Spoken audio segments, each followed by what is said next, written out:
आठवें वेतन आयोग। केंद्र सरकार द्वारा जनवरी 2025 में आठवें वेतन आयोग के गठन को मंजूरी देने के 6 महीने बाद भी आयोग का वास्तविक गठन नहीं हो सका है, जो देश के 1 करोड़ 20 लाख केंद्रीय कर्मचारियों के लिए चिंता का विषय बन गया है। यह स्थिति वेतन आयोग के इतिहास में असामान्य है, क्योंकि पहले के वेतन आयोगों का गठन अपेक्षाकृत तेजी से हुआ था। सामान्यतः सरकार हर 10 साल में एक नया वेतन आयोग गठित करती है, जो महंगाई दर, जीवन यापन की लागत और आर्थिक स्थितियों के आधार पर कर्मचारियों के वेतन और भत्तों में संशोधन करता है। वर्तमान में इस देरी से न केवल कर्मचारियों में अनिश्चितता बढ़ रही है, बल्कि 2026 जनवरी से लागू होने वाली नई वेतन संरचना की समय सीमा भी संदेह में पड़ गई है।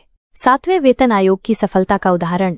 7वां वेतन आयोग अब तक का सबसे तेजी से लागू होने वाला वेतन आयोग था, जिसने रिकॉर्ड समय में अपना काम पूरा किया था। इसका गठन फरवरी 2014 में हुआ था और यह नवंबर 2015 में अपनी रिपोर्ट सरकार को सौंप चुका था, जो निर्धारित समय से 2 महीने पहले था। सरकार ने तत्काल इस रिपोर्ट पर कार्रवाई करते हुए जनवरी 2016 से इसे लागू कर दिया था, जो गठन से लेकर लागू होने तक कुल 18 महीने का समय था। इस सफलता के पीछे मुख्य कारण यह था कि 7वें वेतन आयोग के टर्म ऑफ रेफरेंस जल्दी तैयार हो गए थे और आयोग के अध्यक्ष तथा सदस्यों की नियुक्ति भी तुरंत हो गई थी। सरकार ने स्पष्ट निर्देश दिए थे कि आयोग को 1.5 साल के अंदर अपनी रिपोर्ट तैयार करनी है और आयोग ने इस लक्ष्य को पूरा करने में सफलता पाई थी।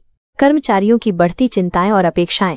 देश भर के केंद्रीय कर्मचारी और पेंशनभोगी लगातार 8वें वेतन आयोग के गठन का इंतजार कर रहे हैं और उनके मन में कई सवाल उठ रहे हैं। मुख्य चिंता ये है कि क्या 8वां वेतन आयोग 7वें वेतन आयोग की तरह तेजी से काम कर सकेगा और क्या वास्तव में जनवरी 2026 से नई वेतन संरचना लागू हो सकेगी। पिछले 10 वर्षों में महंगाई की दर काफी बढ़ी है और कर्मचारियों की जीवन यापन की लागत में भी उल्लेखनीय वृद्धि हुई है। इसलिए वे एक उचित वेतन वृद्धि की अपेक्षा कर रहे हैं, जो उनकी आर्थिक कठिनाइयों को कम कर सके। कर्मचारी संगठनों का कहना है कि देरी से न केवल उनकी परेशानी बढ़ रही है, बल्कि इससे उनके भविष्य की योजनाएं भी अनिश्चित हो रही हैं।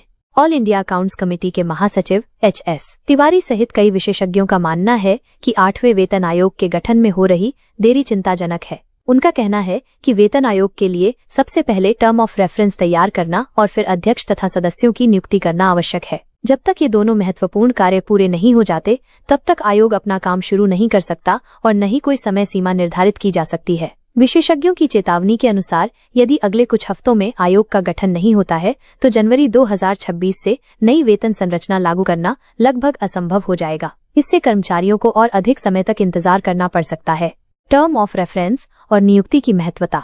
वेतन आयोग के टर्म ऑफ रेफरेंस एक अत्यंत महत्वपूर्ण दस्तावेज है, जो आयोग के कार्यक्षेत्र, अधिकार और जिम्मेदारियों को स्पष्ट रूप से परिभाषित करता है। इसमें यह तय किया जाता है कि आयोग किन विषयों पर विचार करेगा, कौन से कर्मचारी वर्ग इसके दायरे में आएंगे और क्या पेंशन संबंधी मामले भी शामिल होंगे। टर्म ऑफ रेफरेंस के बिना आयोग अपना काम शुरू नहीं कर सकता, क्योंकि इसी से उसकी दिशा तय होती है। इसके साथ ही आयोग के अध्यक्ष और सदस्यों की नियुक्ति भी उतनी ही महत्वपूर्ण है, क्योंकि इन्हीं लोगों को विभिन्न हितधारकों से मिलना, डेटा का विश्लेषण करना और अंतिम सिफारिशें तैयार करनी होती हैं। आमतौर पर वेतन आयोग में एक अध्यक्ष और 2 सदस्य होते हैं, जो अर्थशास्त्र, प्रशासन और श्रम संबंधों के विशेषज्ञ होते हैं।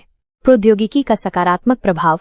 हालांकि 8वें वेतन आयोग के गठन में देरी हो रही है, लेकिन विशेषज्ञों का मानना है कि आधुनिक प्रौद्योगिकी की मदद से इसका काम पहले की तुलना में तेजी से हो सकता है। डिजिटल युग में सरकारी कामकाज पहले की तुलना में काफी तेज हो गया है और अधिकांश डेटा इलेक्ट्रॉनिक रूप में उपलब्ध है। पहले के समय में जब सब कुछ मैनुअल था, तो फाइलों का आदान प्रदान, डेटा संकलन और विश्लेषण में काफी समय लगता था। अब कंप्यूटर और इंटरनेट की मदद से विभिन्न मंत्रालयों से डेटा प्राप्त करना, उसका विश्लेषण करना और रिपोर्ट तैयार करना अपेक्षाकृत आसान हो गया है। वीडियो कॉन्फ्रेंसिंग के जरिए विभिन्न राज्यों के कर्मचारियों और विशेषज्ञों से राय ली जा सकती है, जिससे समय की बचत होती है।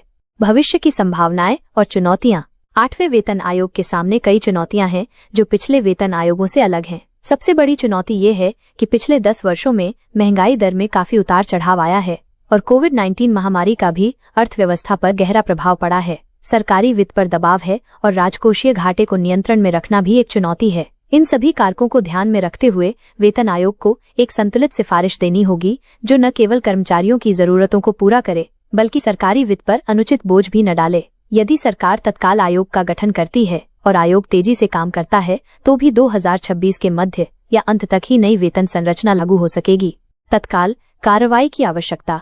वर्तमान स्थिति को देखते हुए यह स्पष्ट है कि सरकार को 8वें वेतन आयोग के गठन के लिए तत्काल कार्रवाई करनी चाहिए। जितनी देर होगी उतना ही कर्मचारियों की परेशानी बढ़ेगी और नई वेतन संरचना लागू करने में और भी अधिक समय लगेगा। कर्मचारी संगठनों को भी धैर्य रखना चाहिए और सरकार पर अनुचित दबाव नहीं डालना चाहिए, क्योंकि वेतन आयोग का काम जटिल है और इसमें गहन अध्ययन और विश्लेषण की आवश्यकता होती है।